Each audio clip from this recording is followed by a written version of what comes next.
You picked the wrong black woman to hassle tonight. General Veronica Carter's voice stays level while Officer Kramer wrenches her arm behind her back. The cuffs click tight, too tight, biting skin until a bead of red wells. Mouthing off to an officer, Captain Malloy says, leaning in like a storm cloud. That's how people like you end up with problems. Carter watches him without blinking, cataloging the slur disguised as civility, the heat of his breath, the scuffed leather on his duty belt, and the slight tremor in his fingers. She files details as if they were coordinates, badge numbers, stitched nameplates, the crescent scar near Malloy's eyebrow. Search her, he orders. Kramer's knuckles jab her ribs, not by accident. He palms her wallet, keys, phone, each tossed into a plastic evidence pouch with practiced contempt. Carter says nothing, face smooth as glass. They never notice the mil-spec communicator threaded inside her jacket lining, wafer-thin behind the seam. Her heartbeat stays untroubled, her posture squared. They think silence means fear. She knows it means leverage. Get her in the car, Malloy barks. Holding cell might teach some manners. Two officers guide her head down hard, shoving her into the cruiser's plastic back seat. Fluorescent tubes hum like insects when they roll into intake. Disinfectant stings the air. The camera flashes cold. Carter stands straight for the mugshot, chin steady. Name. The booking tech drones. Veronica Carter. Address. She gives her Cedar Lane address. Fingers press the scanner. The machine sucks up prints while the cuffs grind high against bone. The clerk squints at his monitor. Cedar Lane. That's Ridgeview Terrace. His tone shifts, as if the neighborhood is an indictment. Behind her, Malloy and Kramer chuckle by the tepid water cooler. Their laughter is purposeful, theater for whoever's listening. Carter keeps her gaze ahead, letting their voices sketch the rest. Who sneers? Who nods along? Who glances away? She records the cadence of their contempt, the practiced rhythm of bureaucratic harm. Black ink smears her thumb. Paperwork shuffles. The machine chirps. She breathes, unhurried. Another one from that side of town pretending the rules don't apply, Kramer says, loud enough for the room. Had to remind her how things work, Malloy replies, the smirk in his voice carrying. Carter's mind builds a grid of everything. Positions, timings, whose body cameras blink red, whose don't. Every face assessed, every shoulder patch noted. She files the phrase, that side of town, alongside the other tells. The pattern is so overt it's sloppy. She neither flinches nor speaks. Their overconfidence is evidence. Phone call? Carter asks the clerk. He flicks a finger toward the stained wall phone. One call. Make it count. Carter dials from memory, a number she could punch in with eyes closed. Not her lawyer, not her sister. Operations Center, Pentagon, a clipped voice answers. Authorization Echo Sierra 914. Carter's tone is crisp. Initiating Oversight Protocol Delta, coordinates transmitting. A beat then. Confirmed, General Carter. Response window 43 minutes.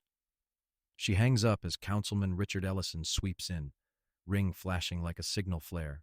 Ellison's suit glitters under cheap lights. Another agitator? He asks, peering through the glass at Carter like a collector assessing a flawed jewel. Malloy nods. Paperwork's underway. Ellison's smile is sharp. Checkpoint defiance needs consequences. The initiative is crucial. Carter is escorted down a corridor to a holding cell. Bars slam, echoing in the concrete throat. She sits on a bench bolted to the wall, spine straight, face unreadable. The round clock ticks loud. It reads 9:17 p.m. 43 minutes, she thinks. Then reckoning. 2 hours earlier, sunset smears mandarin and rose over Ridgeview Terrace. General Carter drives her sensible sedan, windows cracked for the warm night. The streets thin toward the whiter, wealthier suburb of Brookmont. Blue strobes slice the dusk ahead. Cruisers bloom like barricades. A checkpoint. Carter slows, window gliding down. She's violated nothing. This should be quick. Officer Kramer approaches, flashlight ray cutting across her features like a blade. License and registration. She moves at a deliberate pace. Hands visible, narration measured. No sudden arcs. What's the checkpoint for, officer? She asks. The question rests, calm. Kramer stiffens, jaw twitching. Routine screening, ID now. She passes him her license. He studies it longer than necessary, the flashlight hovering. Address, Ridgeview Terrace, he repeats into his radio, drawing out the syllables as if pronouncing a warning, requesting additional verification. Carter notices how his emphasis performs for nearby ears. Is there an issue with my identification? She asks. Wait here. He retreats, shows her ID to another cop. They laugh. Captain Malloy steps from a command trailer like a man stepping onto a stage. Kramer points at Carter's car. Malloy approaches with leisurely menace. Step out, ma'am. The ma'am is edge-sharp, not respectful. Why? My license is valid. Step out, he repeats, hand resting near the holster's curve. Enhanced search protocol. Carter's brows notch. Enhanced search requires articulable suspicion of criminal activity. What's your suspicion, Captain? Malloy's face tightens. Out of the car. She complies, movements precise, a metronome of patience.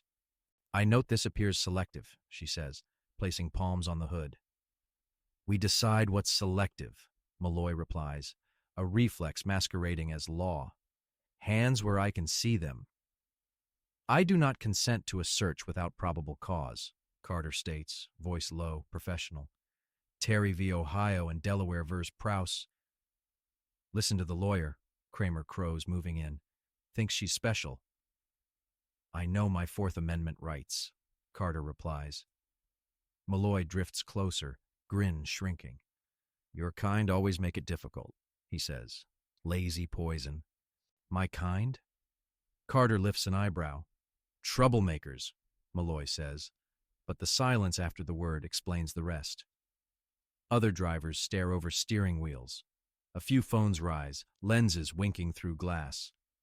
Malloy flicks 2 fingers at Officer Nguyen. Clear traffic, no recordings. Nguyen begins flagging cars through, beating down cameras with authority and threat. Carter keeps counting. Tail lights, plates, how long each white driver idles before being waved on. Last chance, Malloy says. Consent or obstruction. Supervisor, please, Carter answers. I am the supervisor. Detain her. Kramer catches her wrist, wrenching it behind her back. Pain shoots white down her shoulder. Stop resisting, he yells, though she isn't resisting. I am not resisting, Carter states clearly, building an audio record. I am complying under protest. She watches Kramer's chest camera. The red recording dot blinks, then dies. Your camera seems to have malfunctioned, Officer Kramer, she says. Mind your damn business, he mutters, torquing the cuff one more turn. She could break his balance in a heartbeat. Not tonight. I will be filing a formal complaint, Carter says. Malloy laughs. Councilman Ellison oversees these operations. Your complaint takes a short trip to his trash. The mil-spec device tucked against her wrist hums, sipping every word. Search the car, Malloy orders a third officer. Sir, without a warrant. Checkpoint authority, Malloy cuts in. City Ordinance 27B. Carter knows that ordinance, where it curls away from constitutional light. Find anything? He calls. Looks clean, sir. Malloy's mouth tightens. Check under seats. Ridgeview folks always stash something. Carter's thumb brushes the watch's recessed switch. The tracker engages. A micro-green diode against skin. Somewhere deep in a federal server stack, her coordinates draw a blinking dot. "Nothing, sir," the searcher says at last. Malloy pivots back to her. "Still obstructing a lawful checkpoint." "Invoking constitutional protections isn't obstruction," she answers. "Arguing with an officer, then." He nods to Kramer. The cuffs ratchet harsher, metal slicing into skin. "Veronica Carter, you're under arrest for obstruction and defying an authorized checkpoint inspection." He savors every syllable. A young woman waits 3 cars back, phone held low, camera live. Carter finds her eyes through the windshield glare and offers the tiniest nod. Malloy begins the rote litany. "You have the right to remain silent." "I'm acquainted with Miranda," Carter says, voice carved from ice.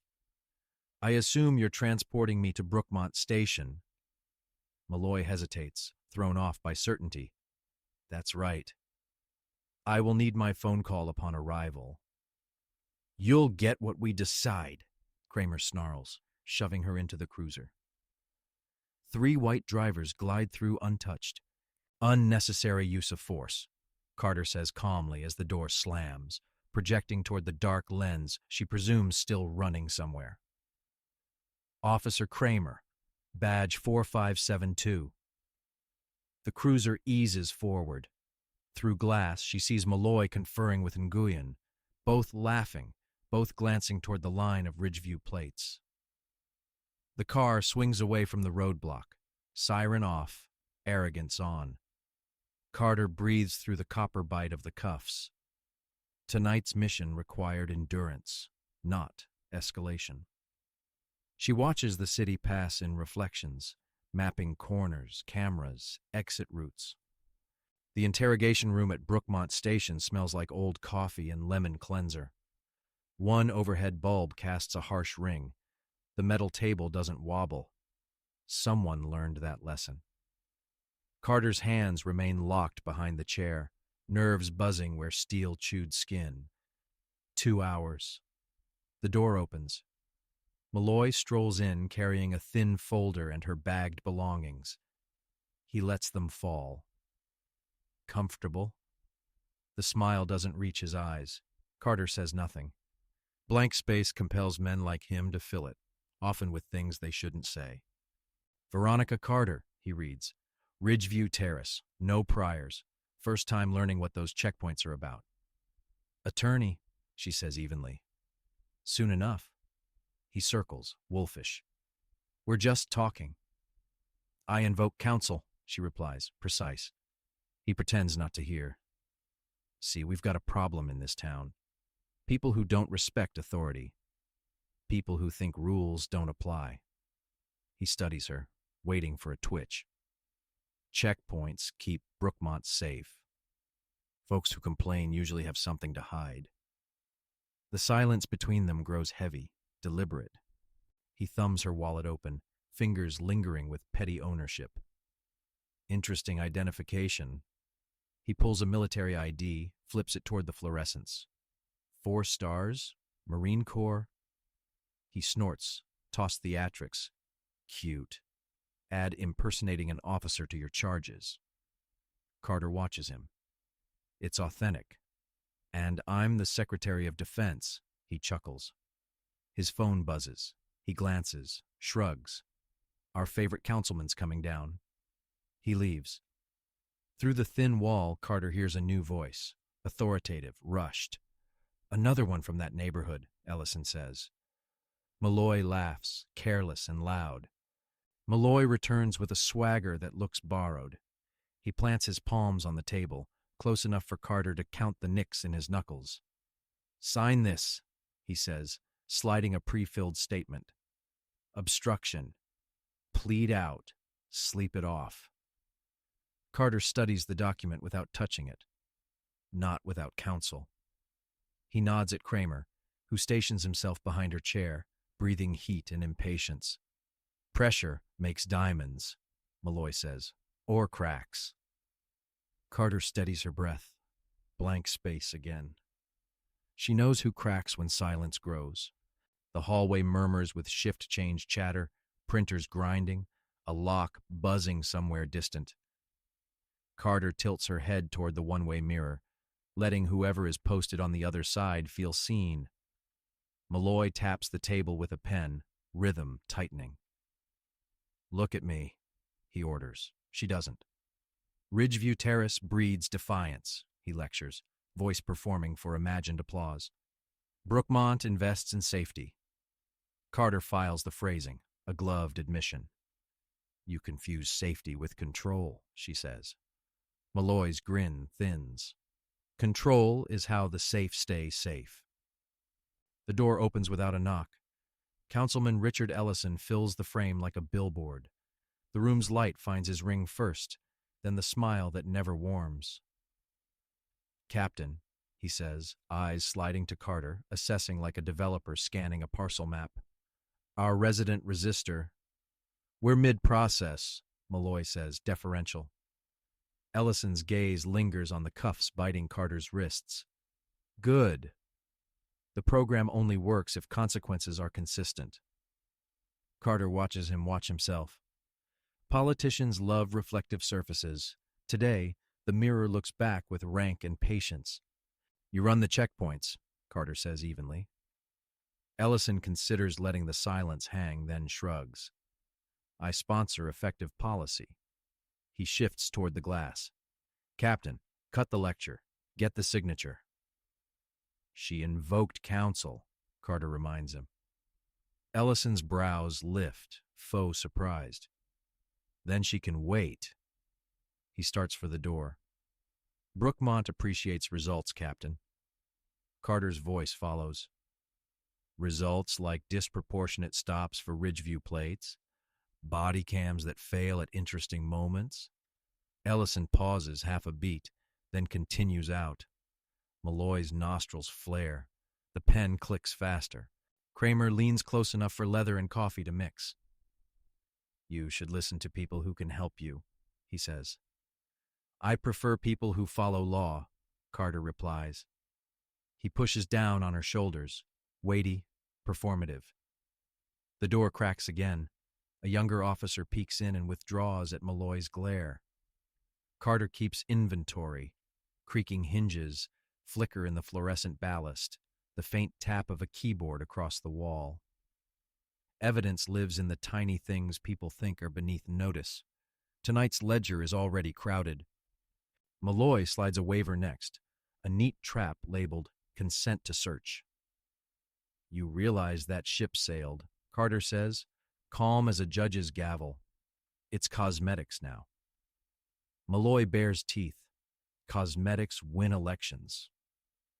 He's about to continue when the phone on the wall trills, an old ring made for rotary dials. Kramer answers. "Interrogation 1. His jaw shifts. "For the captain." Malloy snatches the handset. He listens, smirk intact, until it isn't. "From where?" he says, tone flattening. He meets Carter's eyes for the first time.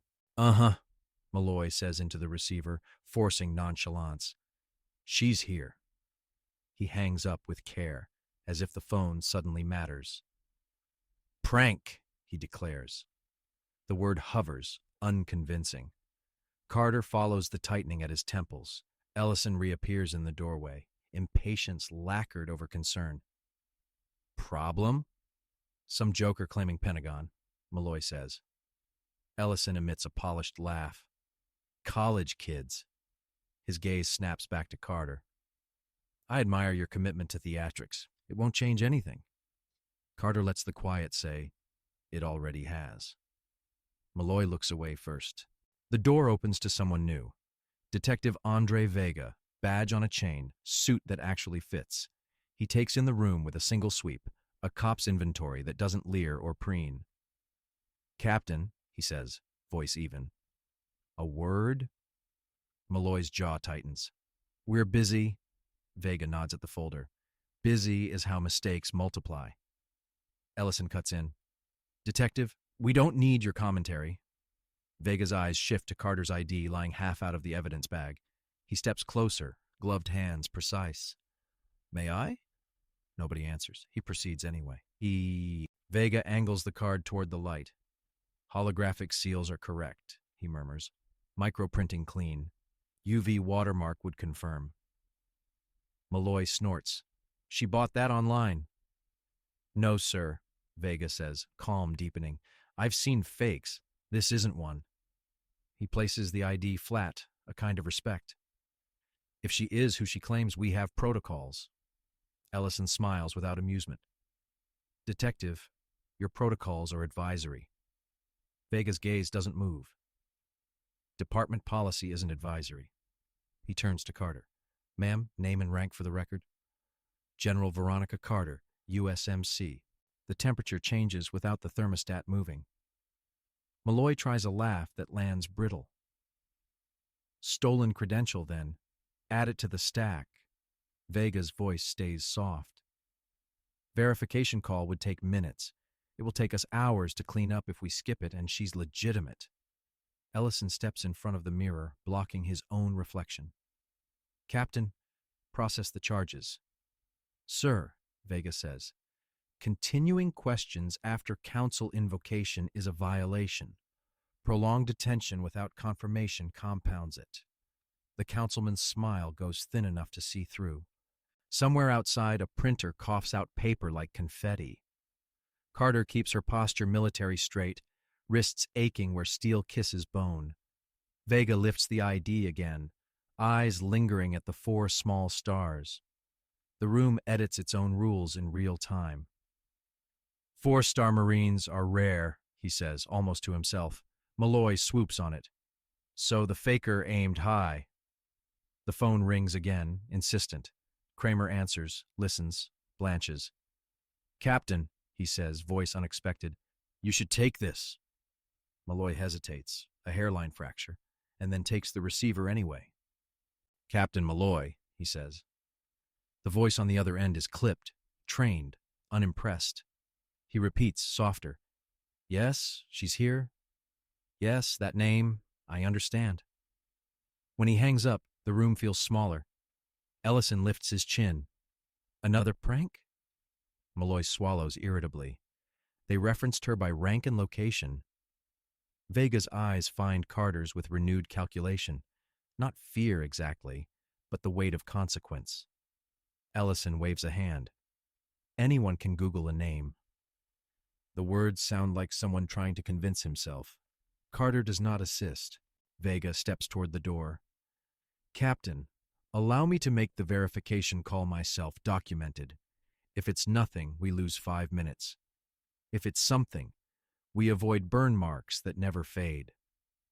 Ellison blocks him, the ring catching light again, desperate to be recognized. Detective, we do not outsource authority. Vega's tone doesn't change. We document it. Malloy looks between them, a man triangulating blame before the blast. Fine, he snaps, but I keep the room. Vega nods once and slips into the hallway, already dialing. The silence he leaves stretches taut. Ellison refocuses on Carter, pivoting to charm. General, if that's accurate, we're all patriots here. You understand the need for order. I understand equal application of law, Carter answers, not doctrine tailored to property values. Malloy barks a laugh he can't support. Ridgeview has higher crime. Statistics show. Stats reflect focus, not fate, Carter replies. Point your net somewhere, you'll catch plenty there. Ellison's jaw clicks, smile stiffening. Captain, draft the release papers. If she's authentic, we must be gracious. Vega returns, phone still in hand, formality now welded to urgency.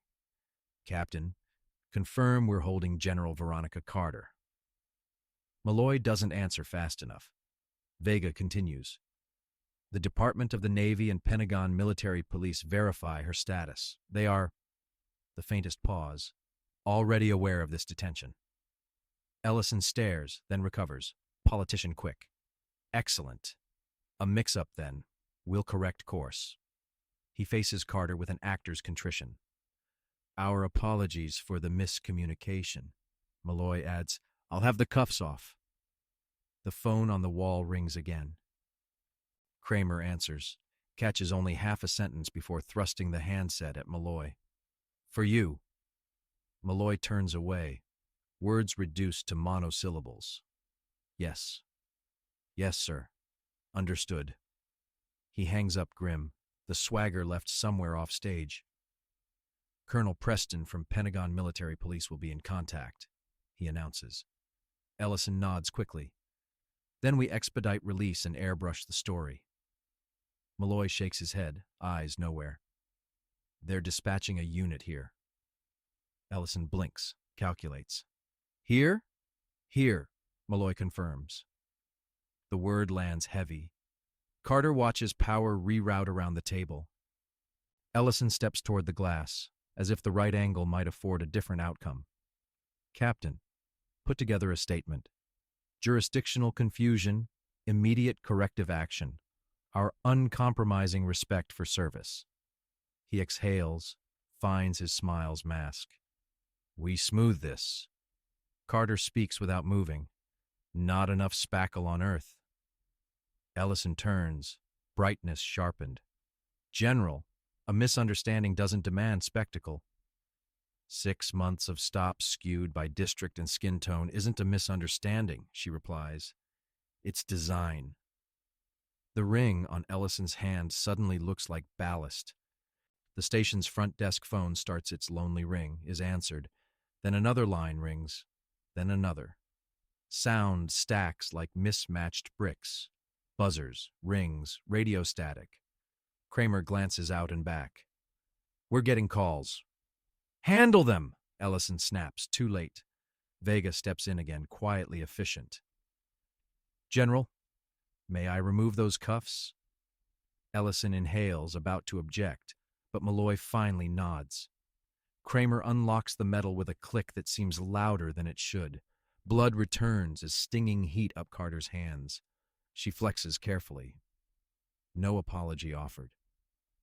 Carter rotates her wrists, skin livid where steel bit. Vega slides a small notepad toward her, pen clipped neatly. He doesn't say, I'm sorry, but his eyes do. You'll receive your call logs, Ellison says, starting preemptive damage control. Records show we acted. The building's intercom snaps loud, dispatch voice tight. Captain Malloy to the front. He doesn't move. The intercom repeats, firmer. Captain Malloy, front desk. Multiple incoming calls requesting status on General Carter. Ellison's face flickers. General, he says, adjusting the mask. Let's resolve with dignity. The radio on Malloy's shoulder crackles. Units outside report black SUVs approaching. No plates, light bars behind grills. Malloy's hand rises, falls.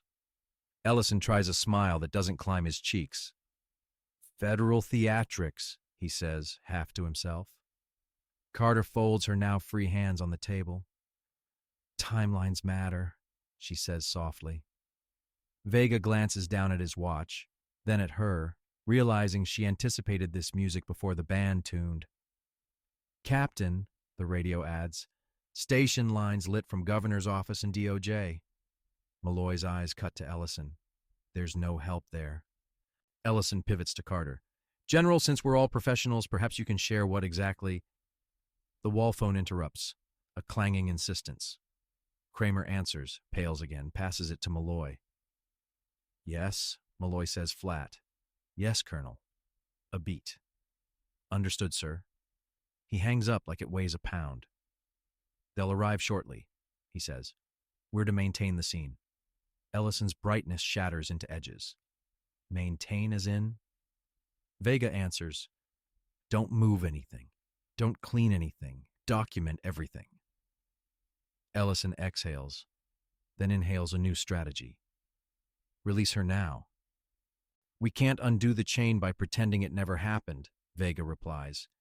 We can only document that we stopped doing wrong the second we recognized it. Ellison's teeth flash, not a smile. Document we recognized it earlier. He gestures at Malloy. Write it. Malloy stares at Carter's ID as if it might bite. "Sir," he says finally, "orders were clear." Ellison's eyes harden. "My orders are clear." Vega steps between pressure and fuse. "General, would you like water?" The simple decency rearranges the room's gravity for a heartbeat. Carter nods once. Kramer, reluctant, fetches a paper cup. She sips, lets the cool move through heat. Ellison paces a tight loop, phone half out, half away, a man deciding which numbers help or haunt. "Detective," he says suddenly, "write a memo." General Carter experienced an administrative delay, swiftly corrected. Vega's pen remains still. "That won't survive discovery." Ellison's smile thins to threat. "Discovery requires lawsuits. Lawsuits require plaintiffs with resources."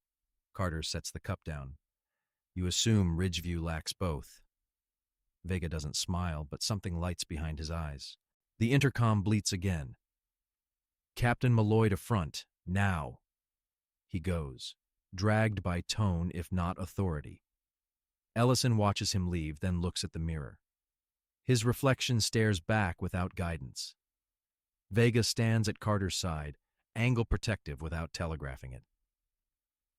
"General," he says softly, "my grandmother used to tell me, when the kettle whistles, don't grab the steam, grab the handle."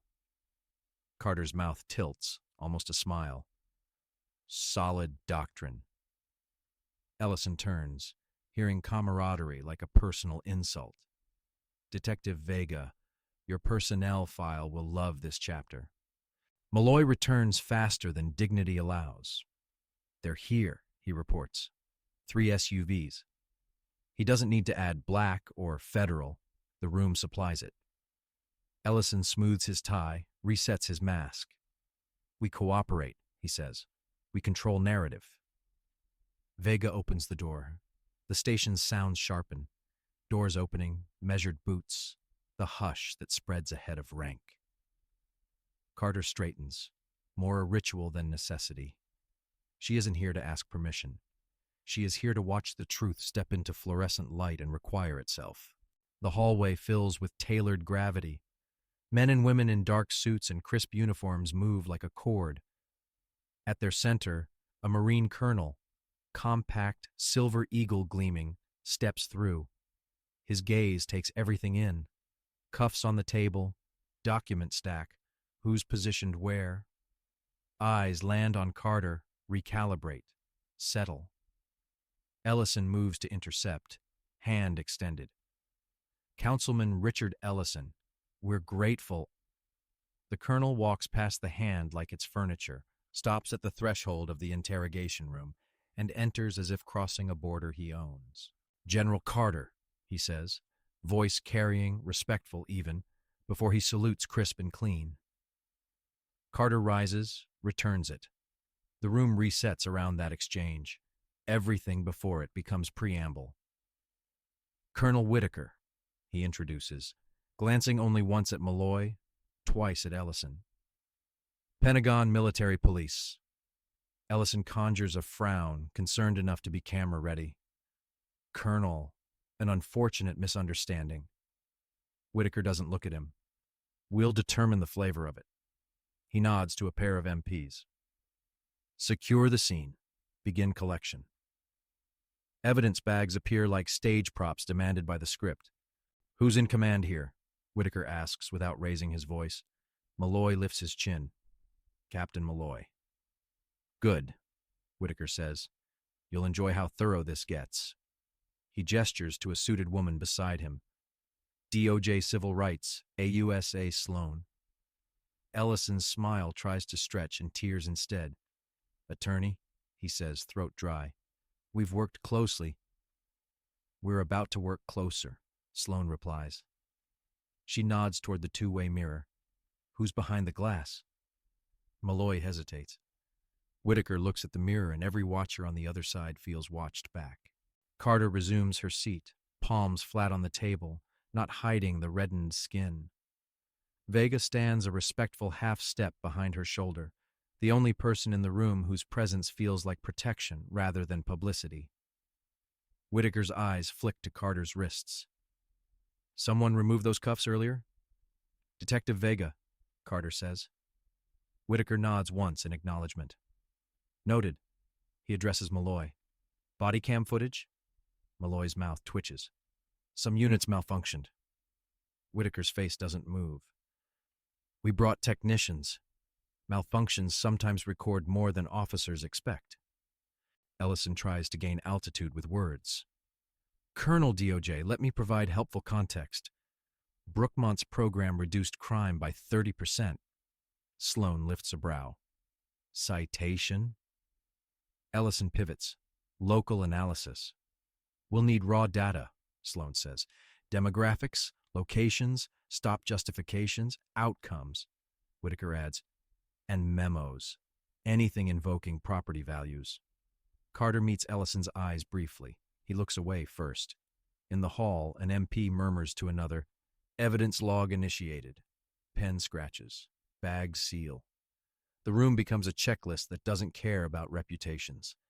General, Whitaker says, finally giving the room permission to remember why it exists.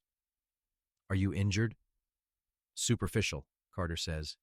Tight cuffs, ribs jabbed.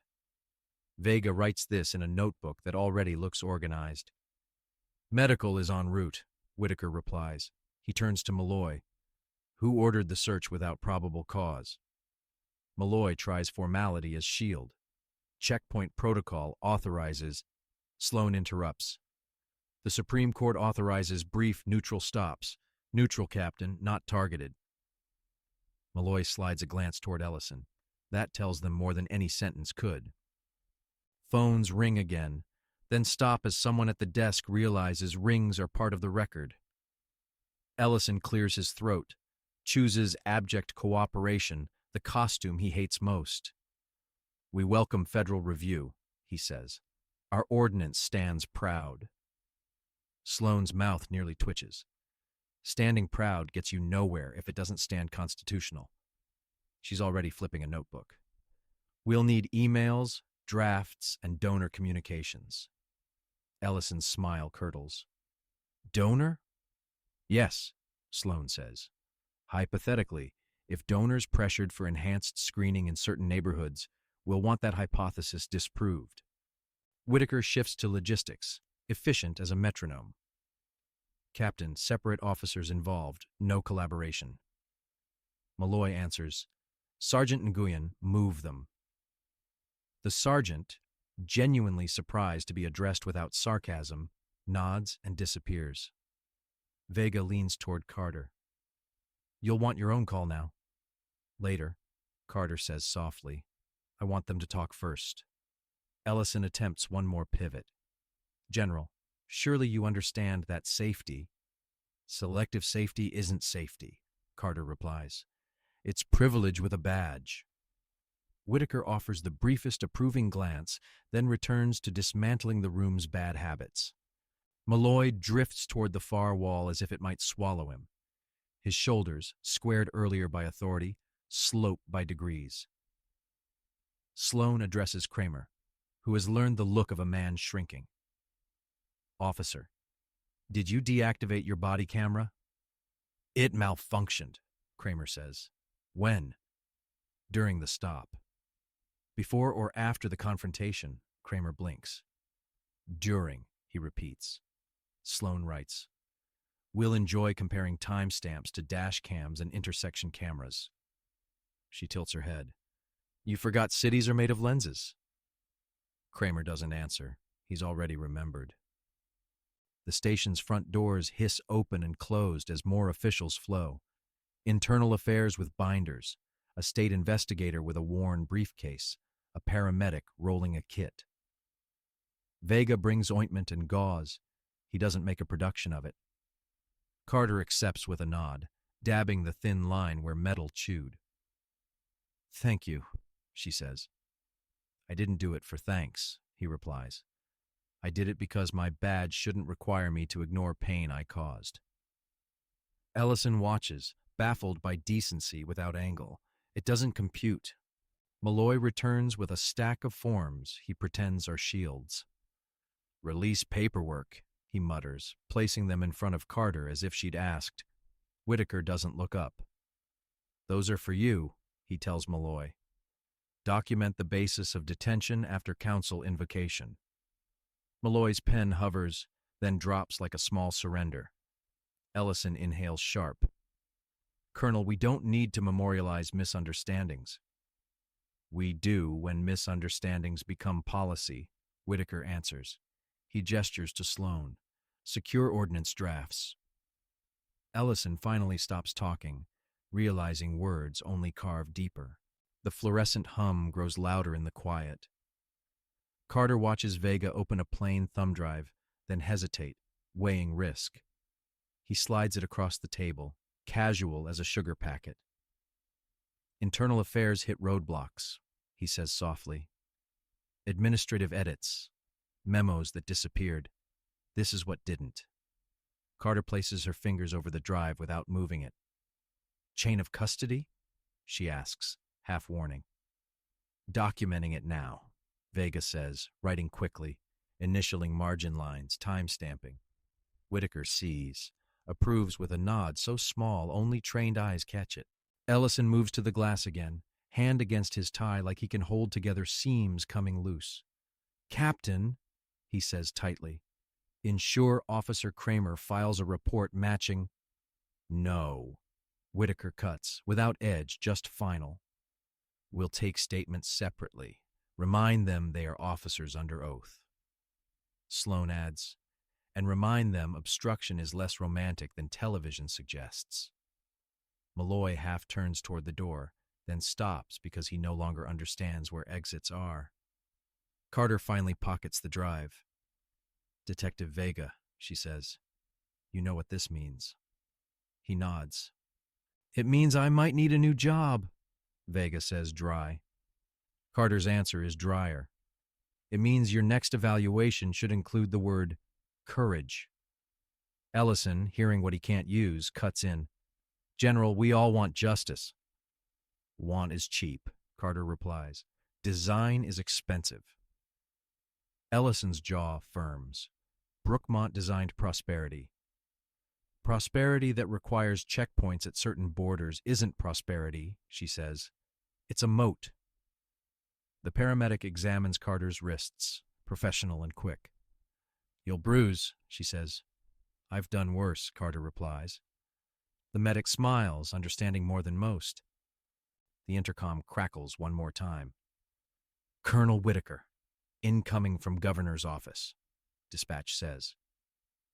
Whitaker steps to the phone, listens, offers non-committal syllables that don't give away power. Sloan reviews a printed ordinance highlighted with earnest markers. This language, areas of elevated concern. How were those chosen? Ellison answers too quickly. Data-driven. Whose data? Sloan asks. Developers? Donors? Neighborhood associations representing single digits? Ellison's smile leaves completely. We'll provide sources. You will, Sloan says. Today. Carter watches the councilman run out of synonyms for cooperation. An MP collects initial statements from officers in separate rooms. The building sounds like compliance relearning its lines. Malloy signs lines he doesn't read. Kramer stares at his boots like they might offer counsel. Vega returns. General, Internal Affairs will take your statement, but you may wish to reserve until counsel. I will, Carter says, but I would like you present. Vega nods. If policy allows. Policy allows what men choose, Carter says. He looks at Ellison's ring, then away, as if deciding which metals matter. We're done here, Ellison declares to the air, because the air is all he still commands. General Carter is released. Whitaker doesn't argue. He supersedes. She never lost freedom.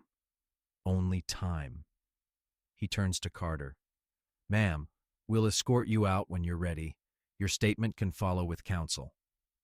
Carter nods once. The colonel's attention returns to the table. Forms, ID, the pen Malloy kept clicking earlier.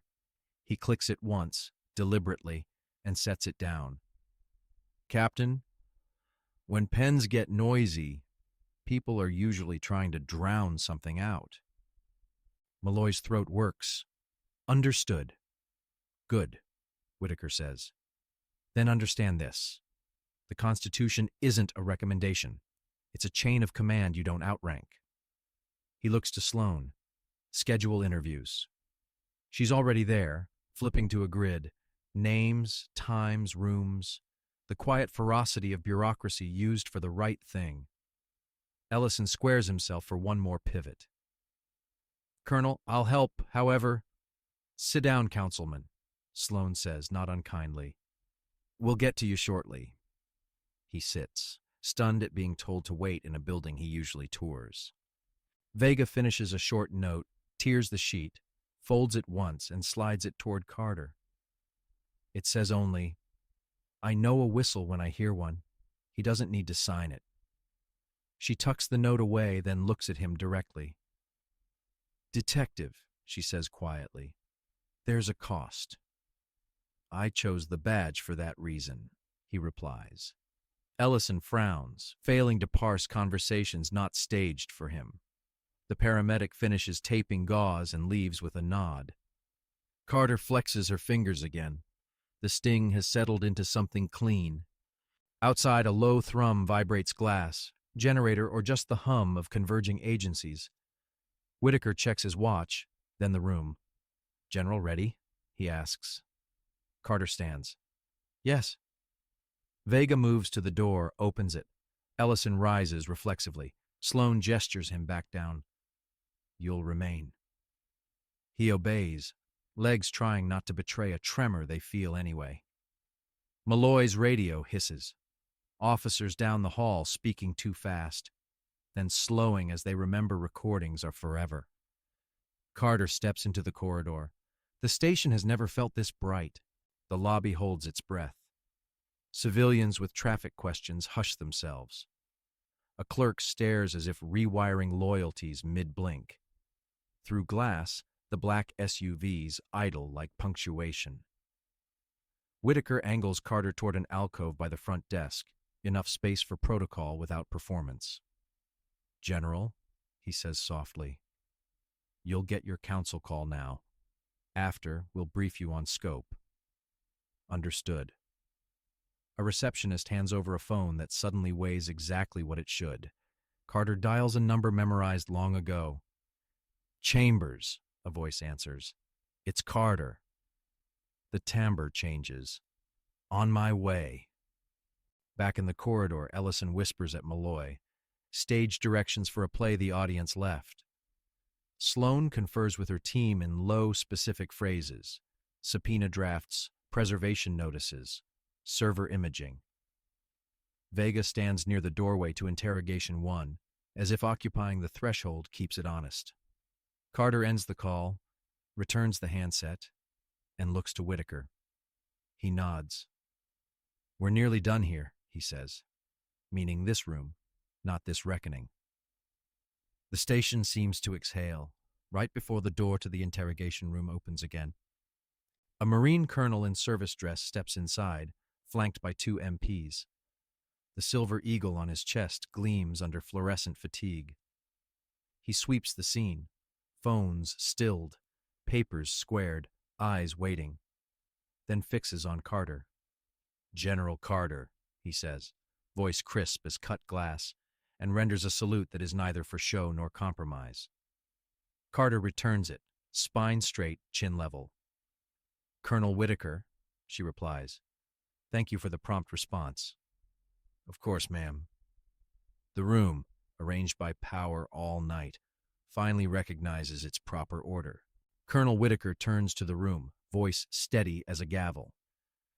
Colonel Marcus Whitaker, Pentagon Investigative Services. This is my team.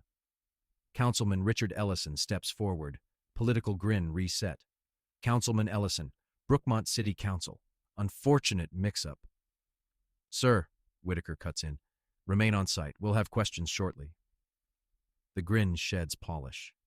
Questions? I assure you I had no knowledge. Noted, Whitaker says, tone flat. He faces Captain Malloy. Captain, secure this room for General Carter. We'll need your main conference space. Malloy hesitates, bristling. Colonel, this is a municipal station. Jurisdiction. I have direct authorization from the Secretary of Defense, Whitaker answers, unblinking.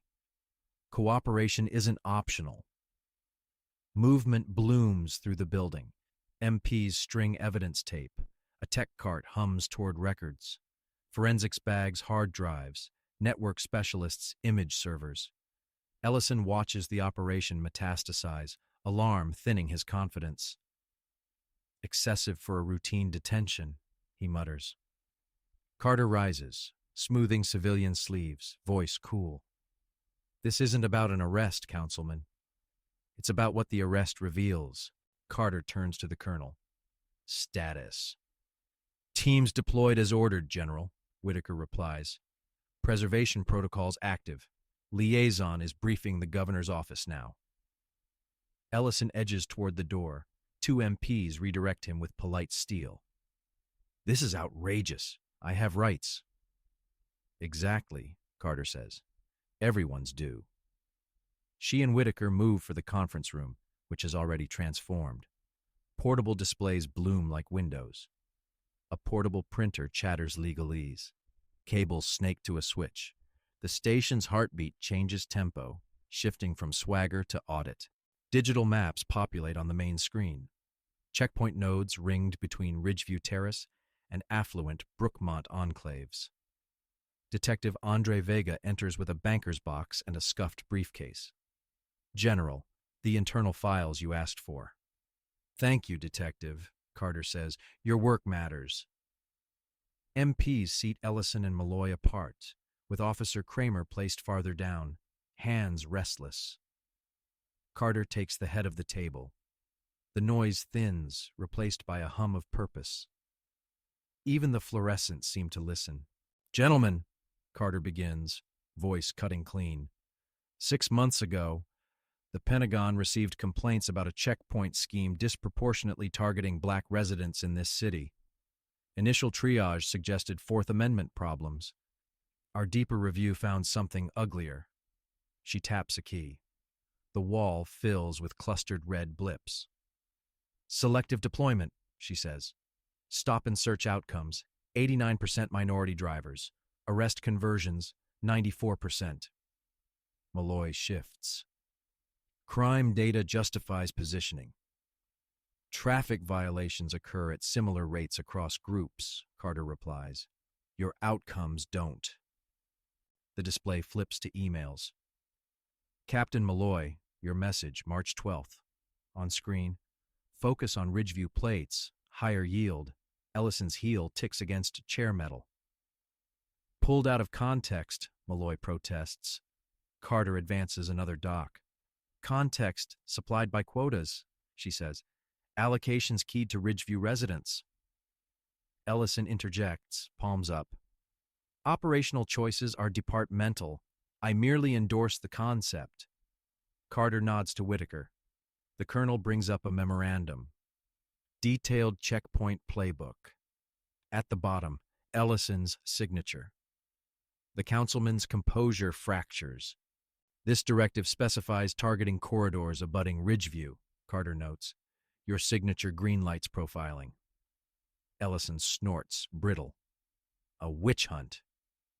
Accountability, Carter corrects. She looks to Vega. Detective, summarize your internal review. Vega steps forward, tired but precise. I noted arrest patterns correlated to race and residence. When I escalated, I was sidelined. I continued collecting. Roll call talking points, body cam gaps, altered reports. He opens the file. Checkpoint crews told to use different thresholds depending on who they stopped and where they lived. That's untrue, Malloy starts. Carter cues video. A briefing room blooms on screen. Malloy, hands on hips. Ridgeview cars get full treatment. Make the stop stick. Kramer nods in the video, smirking. Live Kramer swallows. Ellison shoves back his chair. I need to call counsel. You will, Carter says evenly, After we're finished. She slides a second folder toward Malloy. 6 months is a long time to create paper. Around them, analysts keep harvesting the room. Every log, every keystroke a pixel in the picture. The operation deepens. MPs route officers to separate rooms for sworn statements. Techs ghost through the bullpen, labeling terminals, photographing cable runs, capturing logins. In a corner, a small scanner sings as it ingests notebooks. Carter approaches Vega, who's cross-referencing arrest cards against checkpoint calendars. "Detective," she says, quieter. "Your spine mattered." He exhales. "I should have moved sooner." "You moved at all," Carter replies. "Inside a system designed to smother dissent." He nods once, that word, designed, hitting where it should. "When did you first know?" Carter asks. Vega weighs the answer. 3 months ago, he says finally. "My older brother visited. Pediatric surgeon. Stopped at a Ridgeview exit, held for hours. No citation. Just punishment disguised as process. They didn't see a doctor. They saw a black man where they didn't want one." His jaw tightens. "I filed complaints. Files vanished. Witnesses clarified statements." Carter nods, measured empathy. "That's why external pressure exists," she says. "Some house fires won't confess without a hose." "Why send you?" Vega asks, honest curiosity. "A 4-star here?" Carter doesn't blink. "Because some failures undermine national security. Civil rights violations rot legitimacy. They erode trust in uniforms, ours and yours." He absorbs it. "What happens to them? To Ellison? To Malloy?" "Due process," Carter says. "The same protections denied to their targets." "And the people they hurt?" "Case reviews, expungements, compensation." She meets his eyes. "Your brother's file will be in the first batch." Vega looks down, swallows gratitude like it might spill. Dawn nudges the blinds. The lot outside fills with government plates. FBI agents check in with DOJ lawyers bearing fresh subpoenas. Inside, tone shifts from triage to build. Evidence boards bloom with strings and boxes. Screens loop graphs. Malloy sits alone at a side table, suddenly without chorus. Ellison's attorney arrives, whispers frantic counsel into ears that prefer denial. Whitaker enters with a slim folder. "General, SecDef sends regards. We're elevating to a joint task force." Carter nods. "Good. Convene the full brief." Senior officials filter in. State AG deputies, governor's liaison, a federal civil rights lead. Carter takes the front. The room settles into arranged attention. "What began as monitoring," she says, "exposed systemic constitutional abuse." She lifts a hand. 3 pillars of proof: visual, audio, paper. First, a dash cam feed. Ridgeview driver, polite, pulled and searched without consent, cuffed when he asks why. Then, a grid of clips. White motorists waved through. Black motorists funneled, detained, inventoried. Checkpoint data. 8% stop rate for whites. 82 for black residents. Ellison rises, voice pitched for cameras not present. "Creative editing misleads." "Unedited, complete timestamps," Carter replies. A heat map populates the screen. Red plastered along borders trapping Ridgeview commuters. "Your traffic study," she adds, flipping to a PDF, "recommended entirely different nodes. You ignored it." She pivots. Second, audio. Malloy's voice plays. "Councilman wants numbers from Ridgeview. Make it happen." Kramer replies, "Even without cause?" Malloy. "Manufacture cause. Broken light, bad signal. Pull them out. You'll find something." Ellison flinches like the words bite. "Voices could be anyone," Ellison protests. Carter gestures, and a technician steps forward. "Spectrographic and pattern analysis confirm speaker IDs," the tech says, "recorded during official briefings."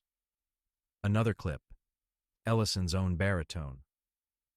Public safety is what we say. Property values is why we do it. Keep the element in Ridgeview. The councilman sags into his chair. Carter taps her wrist device. My mill-grade recorder captured last night's remarks, including the ones you thought were private. Around the table, the calculus of risk changes shape. Third, documents. Emails stack on screen, texts scroll, memos bloom with signatures. Malloy to line supervisors. Quotas as discussed. Ellison to a donor. Expect measurable reductions in Ridgeview spillover. Department stats unfurl, arrest deltas, search probabilities, charging disparities. For identical violations, Carter says, black drivers were arrested at 7 times the white rate. 2 reports appear side by side, same infractions, different outcomes. Then the keystone, city planning slides, developer emails, financial ledgers, contributions in, ordinance out, pressure residents, depress prices, acquire cheap. Profit dressed as policy. Ellison's lawyer leans close, hissing strategy. Ellison barely hears. Fabrications, he says weakly. Politically timed. Evidence isn't partisan, Carter replies. She nods to Vega. He plugs in a thumb drive. Detective Vega documented from within, she says. Vega stands. I recorded quota talk, captured operations targeting church hours, community centers, small black-owned businesses. I cataloged complaint burial, forms marked resolved with no work, altered statements, missing video. Screens fill with receipts. The room quiets into the particular silence of something undeniable. This mission wasn't about my cuffs, Carter says.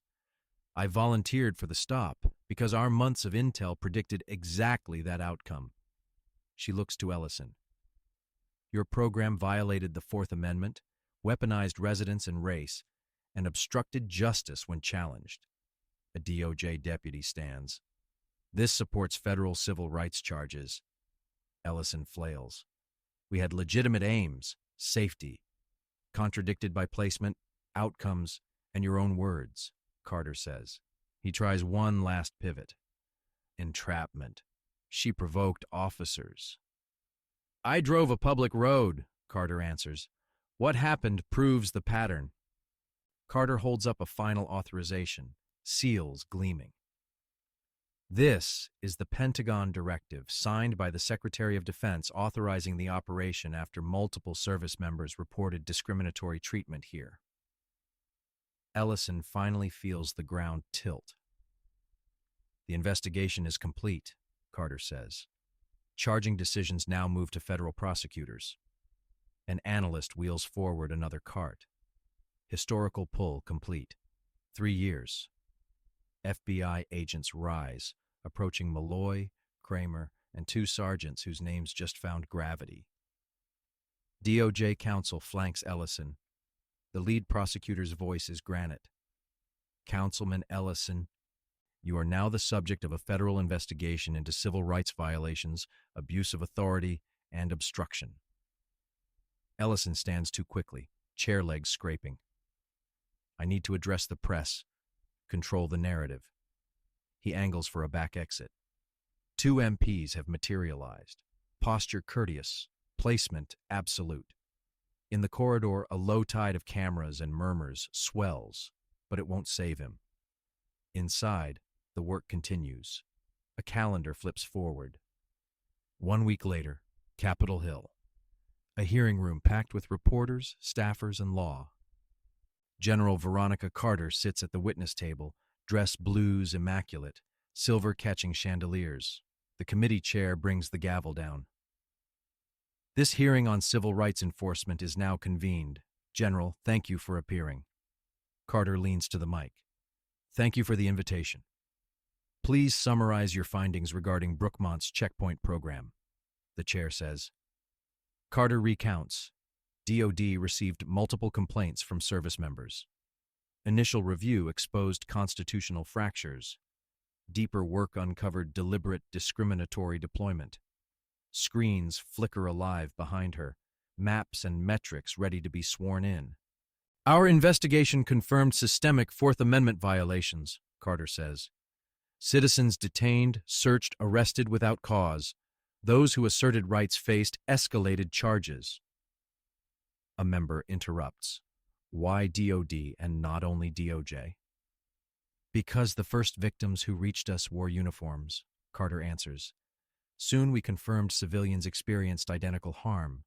We formed a joint architecture with DOJ. The checkpoint map returns.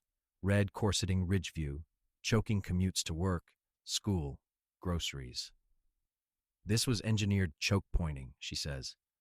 Consequences by neighborhood and skin. Data follows. Arrest rates by race, search likelihood by zip, charging deltas by demographic. Most concerning, Carter adds, was explicit municipal authorization. Councilman Ellison's directives targeted specific populations. Another member asks, current status? Ellison faces federal civil rights counts, Carter replies. Captain Malloy and multiple officers are under indictment. The checkpoint program is terminated. Most critically, every conviction flowing from unconstitutional stops is under review for vacatur. The chair nods. General, your method, personally entering the gauntlet, was unconventional, she says. Why take that route? Carter meets the question head on. Direct immersion exposes what paperwork hides. Systems perform differently under the eyes of rank than under the skin of race. I needed both truths at once. She lets that land. As a black woman and a senior officer, I could document the gap between promise and practice without guessing. The chair nods, thoughtful. A member asks, risk calculus? Carter answers, measured. The greater risk was leaving people in a rigged maze and pretending the exits were open. Cameras pan the dais.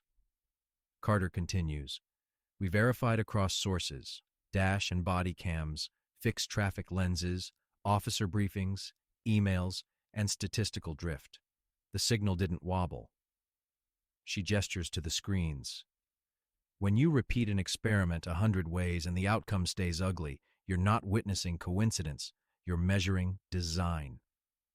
A lawmaker leans forward. What ensures durability? Transparency backed by consequence, Carter replies. Public stop data, independent oversight with teeth, and leadership that treats the Constitution as a ceiling for power, not flooring. Back in Brookmont, subpoenas unfurl like winter light. At headquarters, Whitaker's task force spins up depositions. Carter spends her nights indexing case files, annotating patterns, sketching policy fixes in a hardback notebook scarred by coffee rings. She meets with community advocates, hears the slow grammar of harm. Meanwhile, a federal grand jury convenes. Malloy's lawyer advises contrition. Malloy prefers deflection.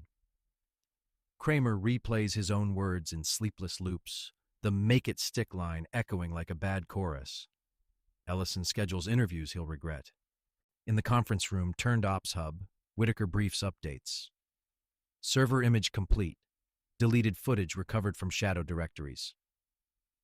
Sloan adds, complaint suppression memos cross-reference with donor emails. The line is straight. Vega arrives with 2 binders, one marked church corridors, the other after-school hour spikes. Carter flips through. You mapped the predation windows. Vega nods, uneasy. Didn't want to be right. Carter closes the binder. Being right isn't the point. Being useful is. Outside, a reporter shouts questions nobody answers yet. A week later, the first indictments drop like anchors. Malloy. Civil rights conspiracy, false statements, deprivation under color of law. Kramer. Obstruction, evidence tampering. 2 sergeants join the list. Ellison faces federal civil rights charges and honest services fraud. He walks past cameras, jaw clenched, reciting lines about witch hunts. They sound thin. In Ridgeview, barber shops and church foyers turn into civics classrooms. Neighbors compare stories, swap dates, stitch a shared ledger of indignities now finally visible to people paid to see. Carter testifies again, this time closed door, on operational architecture. She outlines guardrails that actually guard, mandatory activation, immutable audit logs, third-party custody of raw footage. If they can erase it, it's theater, she says. The panel nods, some with skepticism, some with resolve. Later, Vega meets her on the courthouse steps. My brother's expungement came through, he says, voice bright around the edges. Carter smiles, soft and rare. Good. Let him decide what justice looks like next. Courts can't write all the chapters. Back at the hearing, Carter cues audio again, this time an officer's whispered frustration. We're being told to fish where the pond's already poisoned. Another voice. Then stop fishing. Laughter follows, brittle. She pauses. Cultures change when incentives change. A committee member asks, what incentive did Brookmont have? Property values, Carter replies, and the applause of people who never saw themselves as suspects. The room shifts. Even in Washington, that sentence folds comfort into question marks. Someone scribbles a note they'll return to later. In Brookmont, Whitaker's team builds the chronology wall. Red threads connect ordinance drafts to council meetings to donor breakfasts labeled neighborhood integrity. Sloan circles phrases, elevated concern, character preservation. Euphemisms dressed for brunch. Vega cross-matches stop bursts with real estate closings. Patterns click like tumblers. Carter reads witness statements. Teachers, nurses, teenagers who learned that license and registration sometimes means humiliation on loop. She underlines verbs: stalled, frisked, mocked, cuffed, released. The harm isn't only in arrests, it's in rehearsed suspicion drilling daily. Grand jury day stretches long. Carter waits with a thermos of black coffee and a legal pad full of bullet points she won't need. Vega goes first, steady. He describes being moved off cases after asking impolite questions. He names names, dates. When Carter enters, she lays out the architecture again, calm, methodical, unshakable. Bias scaled through process looks like policy, she says. Call it what it is. The jurors watch without blinking. Truth, shown simply, doesn't require decoration. It just requires air and time. The indictments broaden. A civilian analyst flips, offering email threads where yield means black.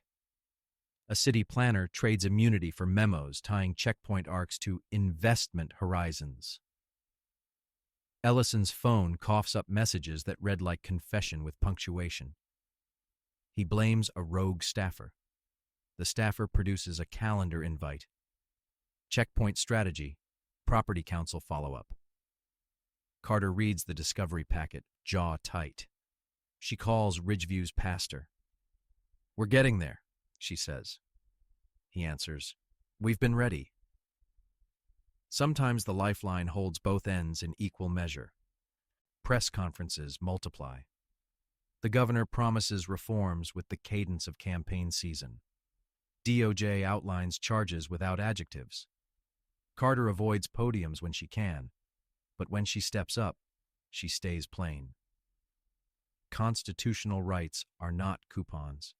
You don't clip them on certain blocks. Reporters scribble, then stop, realizing they heard the whole sentence the first time. In a back hallway, Whitaker murmurs, "You're maddeningly quotable." Carter's eyes smile. "I'm busy, not poetic." "Both can be true," he says. She doesn't argue the point. Ellison's arraignment draws a packed gallery. He pleads not guilty, ring removed for security, but not for symbolism. Outside, he tries a statement. "I'm the victim of federal overreach." A Ridgeview nurse steps to the microphones after him. Overreach is when I'm pulled thrice a week between double shifts. The contrast writes itself. Malloy arrives expressionless, lawyer steering. Kramer avoids cameras, eyes on asphalt, the first hint of shame flickering like a weak bulb. The judge sets conditions. Surrender passport, no contact with witnesses, curfew. Carter returns to the Pentagon to brief a cross-agency working group. Slides glow with lessons hardened into protocol. Common tells, she says. Checkpoints placed as borders, not safety nets. Stop rates diverging without corresponding crime. Complaint attrition. Device malfunctions clustering around contested stops. A colonel from another branch asks, "What do we do when leadership is the problem?" Carter answers, "Make the metric public, make the consequence automatic." Silence settles, then note-taking resumes. Nobody wants their jurisdiction to become a case study with headlines. In the task force space, Whitaker reviews a fresh forensic report. We've recovered 37 deleted clips, including one where a supervisor tells a rookie, "If you want the good shifts, bring numbers from Ridgeview."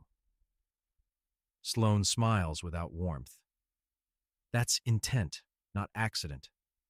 Vega brings coffee and a new spreadsheet mapping officer overtime spikes to checkpoint surges. Carter scans it. They monetized bias. Whitaker nods. And wrote it off as safety. Carter circles 3 dates. These align with developer fundraisers. Everyone in the room knows what comes next. At a settlement clinic in a church basement, Carter meets residents with pro bono attorneys. A teenage violinist lost a scholarship after a bogus obstruction charge. A father's security clearance stalled. A grandmother missed chemo. Names turn into filings. "We can't give back hours," Carter says, "but we can insist on accounting." She watches a lawyer explain expungement like sunlight to people who've lived too long under cloud. It's procedural magic, paperwork that erases paperwork. Not healing exactly. But the first stitch still counts as medicine. A DOJ press release announces a pattern or practice investigation into neighboring jurisdictions, showing echo patterns, checkpoint nets bracketing black neighborhoods, enhanced stops near bus depots and community centers. Carter's team shares their template, maybe the most useful export Brookmont will ever have. Vega forwards a text. His brother's hospital reinstated a postponed promotion. Carter texts back a single word. Good. She writes another line in her notebook. Accountability is a door, not a wall. The phrase feels right. Doors mark passage. Walls pretend habit is destiny. Ellison's legal team shifts tactics. Outrage cools into contrition costumes, community listening sessions, op-eds about lessons learned, photos beside church murals. The choreography fools, fewer people daily. Malloy, debadged pending trial, sits in his condo staring at a mute TV, news crawl attacking his peripheral vision. Kramer applies for jobs out of state, references suddenly quiet. Carter avoids the schadenfreude. People aren't case files, she tells Whitaker. We fix the incentive engines, or we'll be here again. Different names, same harm. He nods. He's seen cycles. The federal courthouse smells like varnish and nerves. Pretrial motions spar over admissibility. Defense claims the audio is prejudicial. Truth frequently is, Sloan says, precise. They argue the map is inflammatory. Accuracy often feels like heat, she replies. The judge allows most evidence, side-eyes grandstanding. Carter takes notes without flourish. She's not chasing a dramatic beat. She's fighting entropy, the system's drift toward forgetting. In the hallway, a mother thanks her for showing up in person. Carter answers, "We all have lanes. Mine come with boots." Jury selection begins. Residents who've run checkpoint gauntlets sit shoulder to shoulder with suburban commuters who never had to think about taillight metaphors. Voir dire becomes a mirror. Can you judge facts that unsettle comfort? Sloan asks. Some can, some can't. Carter watches faces learn about themselves in real time. Vega testifies again, steadier than the first time, his voice gaining authority from repetition rather than volume. Defense tries to paint him bitter. He replies, "I'm loyal to the oath, not the cover story." Mid-trial, a defense hammer misses and dents their own case. An expert downplays disparities until Sloan presents his earlier consultancy pitching precision deterrence with demographic targeting. The courtroom air sharpens. On redirect, Carter explains precision properly. It means focusing on conduct, not categories. The jurors write. Ellison's lawyer pivots to sympathy, blaming bureaucratic inertia. The emails reply with timestamps. Malloy stares at his hands, a man counting exits that no longer exist. Kramer hugs a chair back like it might hold him together. The verdicts arrive in pieces, then whole. Malloy. Guilty on civil rights conspiracy and false statements. Acquitted on one count where evidence wobbled. Kramer. Guilty of obstruction and evidence tampering. Ellison. Guilty of civil rights violations and honest services fraud. Sentencing scheduled. In Ridgeview, church bells ring at odd hours, not celebratory exactly, but marking time differently. Carter stands outside, letting the sound thread through. Vega joins her. "Does this fix it?" he asks. "Nothing fixes everything," she says, "but the floor's higher. That matters." Weeks later, Carter returns to the Hill to support legislation born from the case. The Equitable Enforcement Act moves from idea to ink. Mandatory public stop data, immutable footage storage, independent boards with subpoena power, automatic triggers for federal review when disparities cross thresholds. She sits beside a mother who testifies about her son's first traffic stop at 12 on a bicycle. The room goes quiet in the right places. The bill leaves committee with momentum. Thin, fragile, real. Politics is paperwork with a pulse.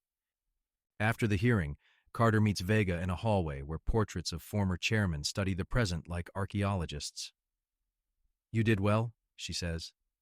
He shrugs. "I narrated. You hauled the freight." "We all pulled," she replies. His phone buzzes. An email from the FBI. Offer letter, Civil Rights Division, he shows her. Carter reads fast, smiles small. "Say yes." "I plan to," he says. "I owe Ridgeview time paid forward." Carter nods. "Debt that compounds into service is my favorite math." In Ridgeview's community center, the new police chief fields questions without flinching. Policies scroll on a projector, automatic activation, public dashboards, independent review board with teeth and time. Carter sits in back, unannounced, learning more than she speaks. An elder asks, "Will you show us the bad numbers as quickly as the good?" The chief says, "Yes." The room waits, she adds, "especially the bad."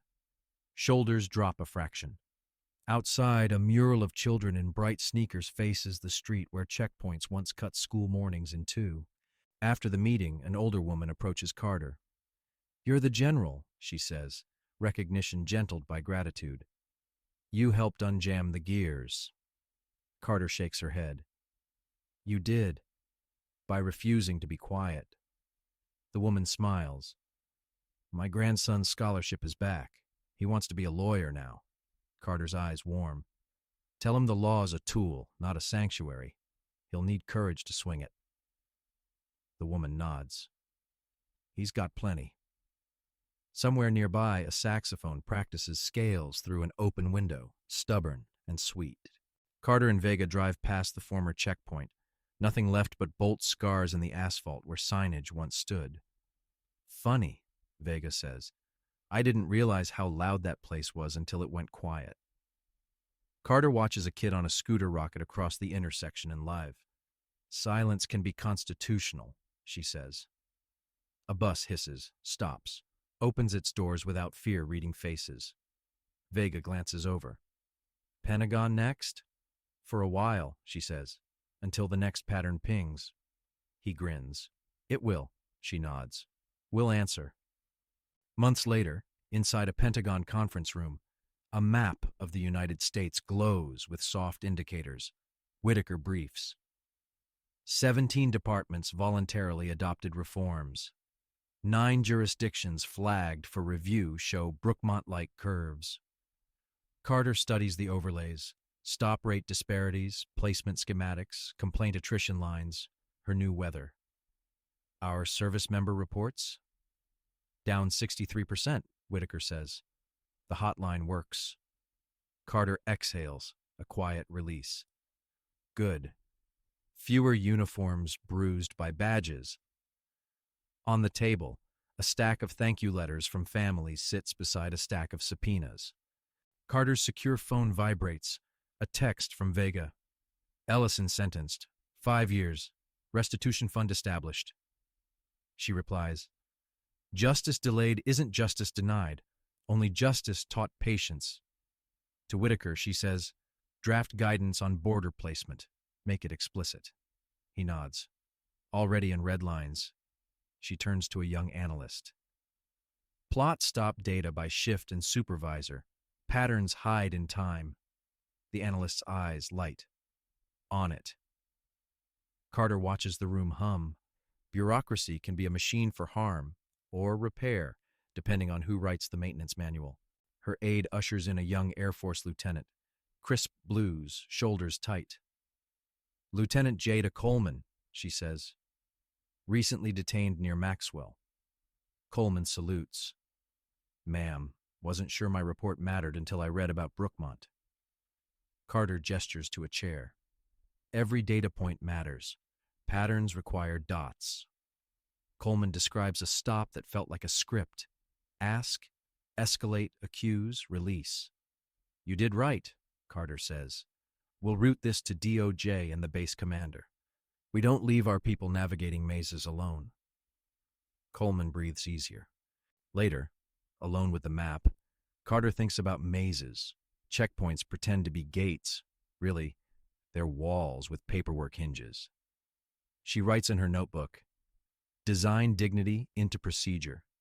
She adds sub-bullets, auditable systems, public sunlight, automatic flags. Whitaker returns with updates on training modules. We've baked scenario work where officers practice letting go of control. Carter nods. Teach that safety isn't theater. She closes the notebook. Let's brief the SecDef with solutions, not just wounds. Whitaker smiles. That's why they sent you. In Brookmont, sentencing day arrives. Victims read impact statements. A high school counselor describes students planning routes around humiliation. A retired sergeant, Vietnam veteran, describes being told to go back where you came from, 3 blocks from his house. Malloy stares into the kind of middle distance where excuses used to live. The judge speaks carefully. Authority is not armor. It is obligation. Sentences drop, measured, significant. Outside, microphones crowd. Carter avoids them. She prefers the workrooms to the steps, the stitching to the ribbon cuttings. Congress moves the Equitable Enforcement Act to the floor. Debate flares predictably, then cools around amendments that sharpen its teeth without dulling its purpose. Carter testifies once more, focusing on implementation. If you can't measure it, you can't fix it. If you won't publish it, you won't fix it either. A representative asks, isn't this federal intrusion? It's federal responsibility, she answers, to ensure equal protection when local engines run hot on bias. The chamber holds the line. The vote clears by a margin that surprises cynics. Back home between flights, Carter walks Ridgeview's Saturday market. Kids chase bubbles.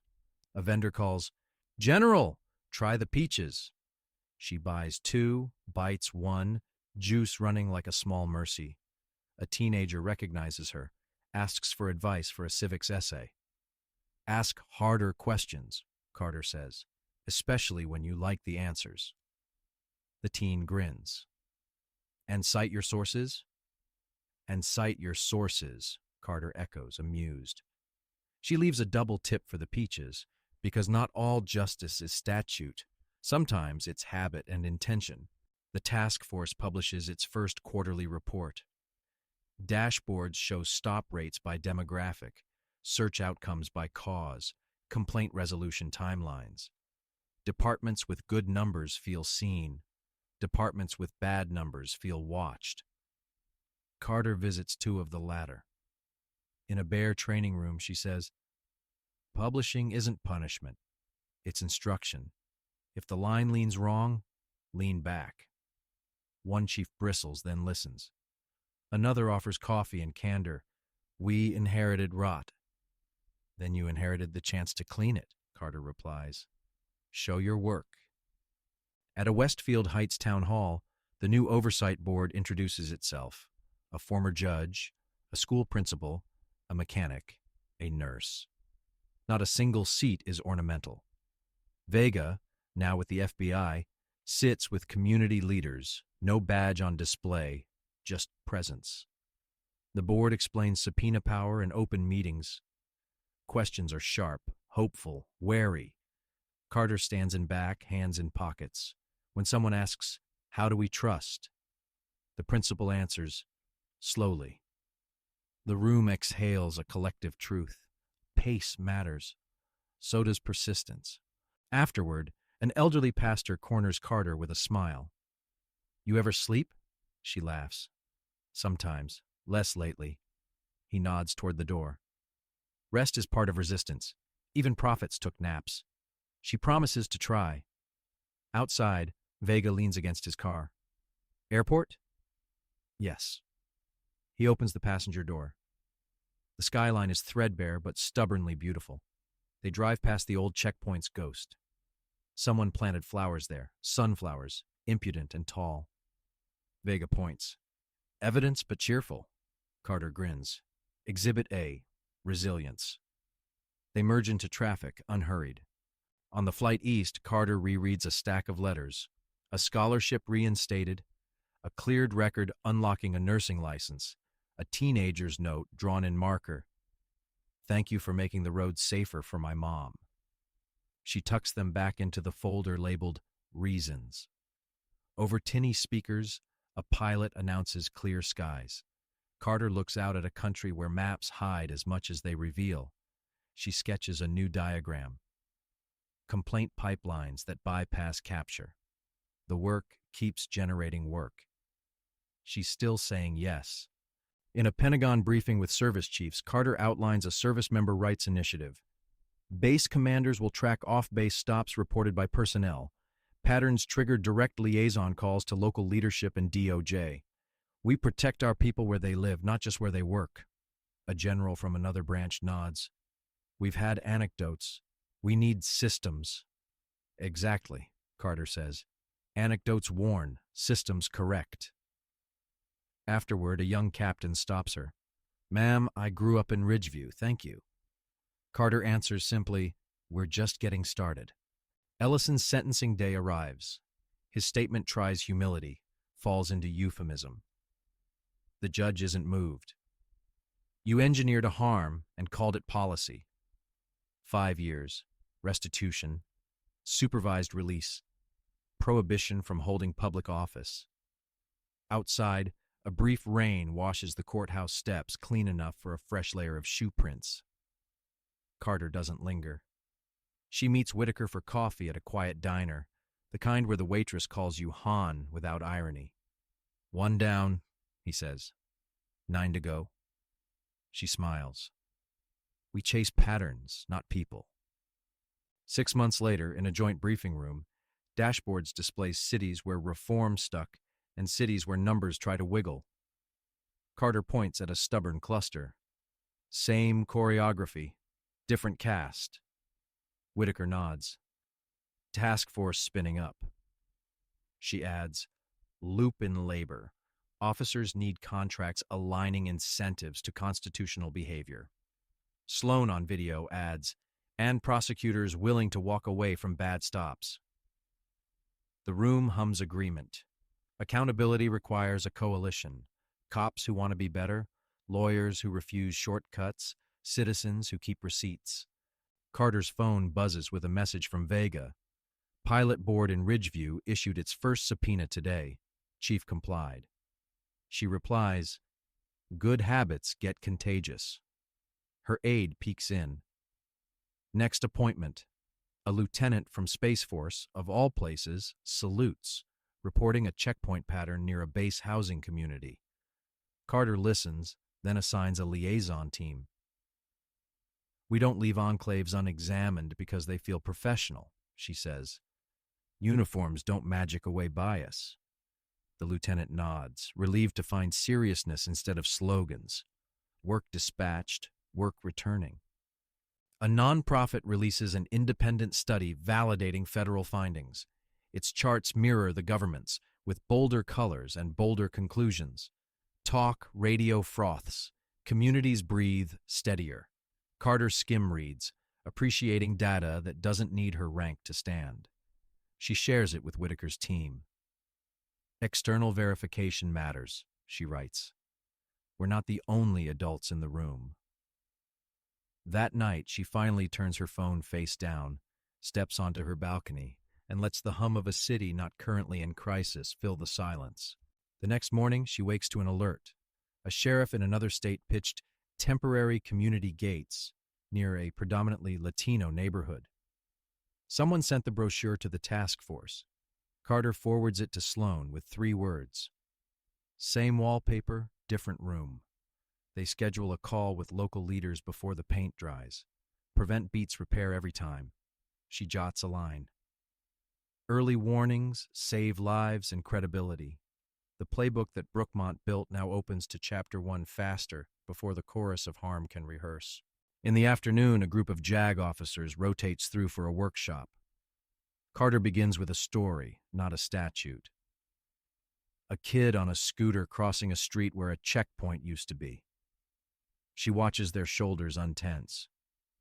"We write memos to protect that kid, not to win arguments." Whitaker follows with forensics basics. Sloan video dials a section on admissibility without drama. The officers ask practical questions. Chain of custody pitfalls, public data portals, community liaisons. Carter leaves them with a line. Make decency procedural. Later, she meets Lieutenant Coleman again, now spearheading her base's rights briefings. Coleman reports, "New cadets get a 5-minute module on asserting rights respectfully. It's landing." Carter approves. Respect and resolve aren't opposites. Teach both. Coleman smiles. "I borrowed your line about coupons." Carter laughs. "Steal any you need." As they part, Carter's calendar pings. Ridgeview Community Awards tonight. She hadn't planned to attend. She changes her mind. Showing up isn't always grand strategy. Sometimes it's reassurance that the work won't wander off. The Ridgeview Rec Center smells like popcorn and floor wax. Names are called: a teacher who organized rides around checkpoints, a mechanic who installed free taillights to cut pretext stops, a librarian who hosted Know Your Rights nights. They call Carter last. She resists speeches, keeps it to one sentence. "Your insistence made the road straighter." The applause isn't thunderous, it's warm. Vega claps from the back, hands high. Afterward, a kid in a hoodie asks for a selfie. Carter kneels so they're the same height. Back online, the task force's public dashboard ticks upward. Expungements processed, restitution checks issued, departments audited, chiefs trained, prosecutors trained, community boards funded. Numbers can be cold.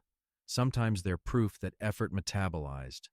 Carter writes a brief to the SecDef summarizing the quarter. Incidents down, trust signals up, resistance pockets identified early. She ends with a sentence that will never make a headline. "We are learning to make fairness boring." Whitaker reads it over her shoulder. That's the win, he says. She nods. Exactly. And if a hard-hitting narrative got you here, don't be shy. Smash that like and subscribe to keep these justice thriller deep dives rolling. Whether you're commuting, grinding at the gym, or zoning on the couch, our voice-only storytelling drags you straight into the moment and walks you back out with receipts. New episodes every week, real stakes, sharp twists, and catharsis that doesn't feel cheap. Turn on notifications so you're first through the door when the next case drops. Support the stories that make noise on purpose. Your clicks and shares fuel more investigations, more accountability arcs, more long-haul wins that outlast outrage. Black Culture Story, where the mic belongs to truth and the volume knob goes to 11. Lesson: make dignity procedural. For those of us who remember black and white TV and bus fare coins, General Veronica Carter's night in custody lands with a familiar thud. Power tested her, and process failed. Yet the deeper lesson isn't just courage, it's design. Rights must be baked into routine like seatbelts in a Buick, body cams that can't accidentally go dark, stop data posted like a weather report, and supervisors graded on fairness, not numbers. Carter's calm, counting badges, timestamps, and names, turned silence into evidence. At our age, we know hope is a plan with receipts. Make decency automatic, so dignity doesn't depend on who's on shift. Friends, what would procedural dignity look like where you live? If you're 65 or better, you've seen reforms come and go.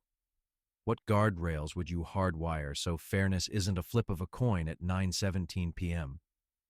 Should body camera footage and traffic stop stats be published like daily temps? And should promotions depend on respectful conduct, not raw arrest counts? Share a story, a fix, or a question below.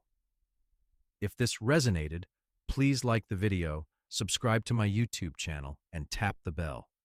Your support helps bring more clear, useful, no-nonsense stories to people who need them.